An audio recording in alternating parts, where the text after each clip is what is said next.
Fear begins where logic ends. Are you ready? আপনারা কি কখনো অনুভব করেছেন গভীর রাতে আপনি যখন একা ঘরে ঘুমান তখন অন্ধকার কোনো কোণ থেকে কেউ একজন আপনার দিকে এক দৃষ্টিতে তাকিয়ে আছে?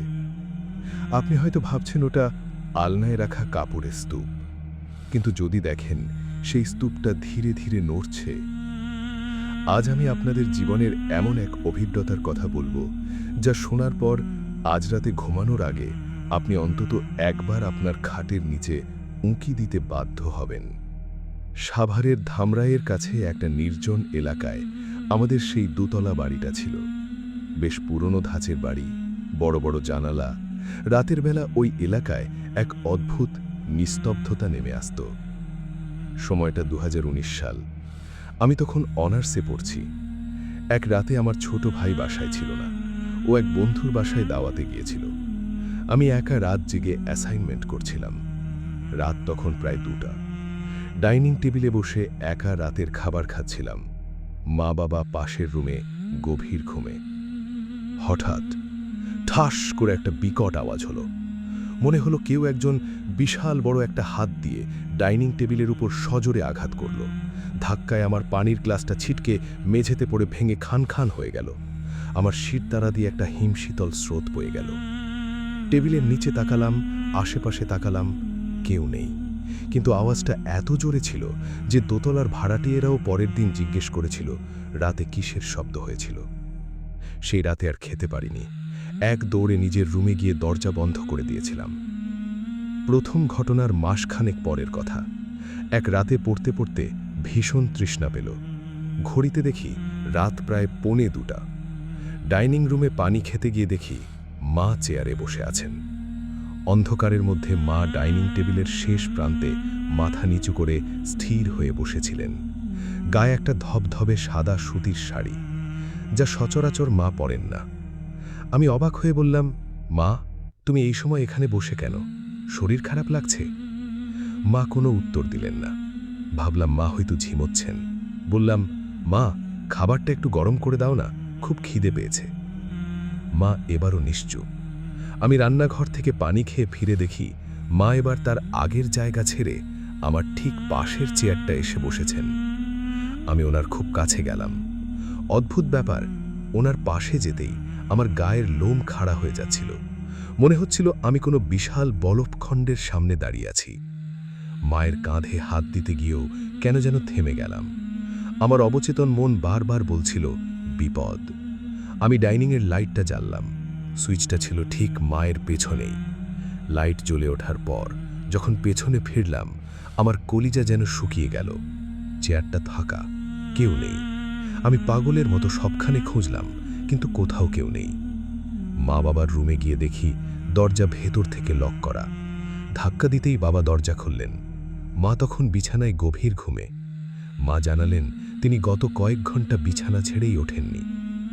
সবচেয়ে ভয়ঙ্কর ব্যাপার কি জানেন?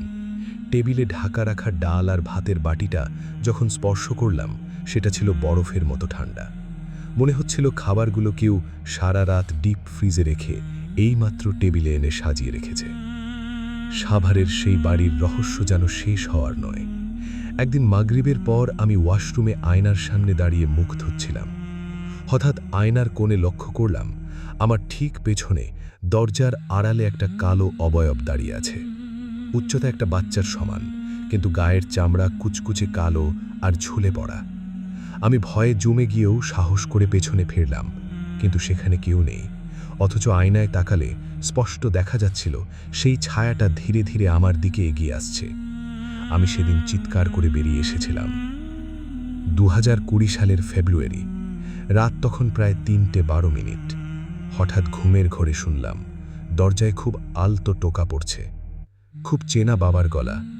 নিচু স্বরে ডাকলেন, রিফাত, ওঠো বাবা, আজান হয়ে যাবে। আমি আধো ঘুমে উত্তর দিলাম, উঠছি বাবা।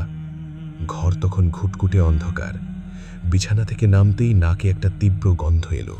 কাঁচা মাটি আর পুরনো পচা আতরের একটা মিশ্রণ।